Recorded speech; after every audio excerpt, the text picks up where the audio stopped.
Egg paper fly তৈরি করে দেখাবো এখানে কী কী ইনগ্রেডিয়েন্টস ইউজ করছি এবং এগ পেপার ফ্লাইয়ের যে মশলাটা সেটা কিভাবে তৈরি করেছি সবই আজকে ভিডিওতে বলে দিব।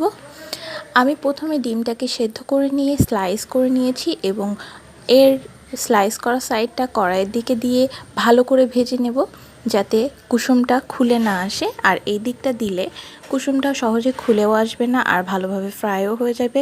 আমি 3টার মতো কোয়েলের ডিম ইউজ করেছি, আপনারা চাইলে নাও ইউজ করতে পারেন, কোনো সমস্যা নেই। অবশ্যই ডিমটাকে অনেক ভালো করে এপিট ওপিট ভালো করে ভেজে নিতে হবে। দেখতেই পাচ্ছেন কতটা সুন্দর কালার চলে এসেছে। এবার তেলের ভেতরে কিছুটা তেজপাতা, পেঁয়াজ, সামান্য লবণ দিয়ে দিচ্ছি, আদা রসুন শুকনো মরিচ পেস্ট দিয়ে দিয়েছি।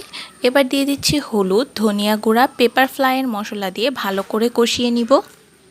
এগ পেপার ফ্লাই যে মশলাটা সেটা আমি তৈরি করেছি কিছুটা ধনিয়া গুঁড়া, জিরা গুঁড়া, জয়ফল জয়ত্রী একসাথে ভেজে ভালো করে গুঁড়া করে নিয়েছি।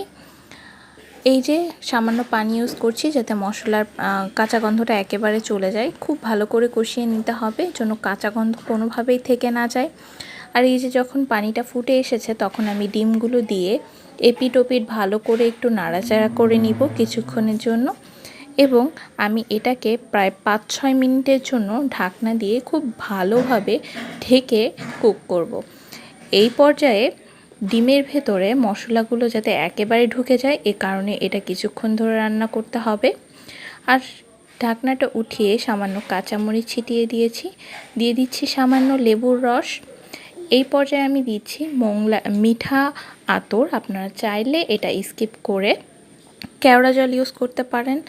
আর ঝোলটা একেবারে শুকিয়ে আনতে হবে, দেখতেই পাচ্ছেন একদম শুকিয়ে এসছে। আর এটাকে কিছুক্ষণ লো হিটে রেখে দিব, বেশ সুন্দর একটা কালার চলে আসছে। আর রেসিপিটা ভালো লাগলে অবশ্যই চ্যানেলটাকে সাবস্ক্রাইব করতে ভুলবেন না, ফলো দিতে ভুলবেন না।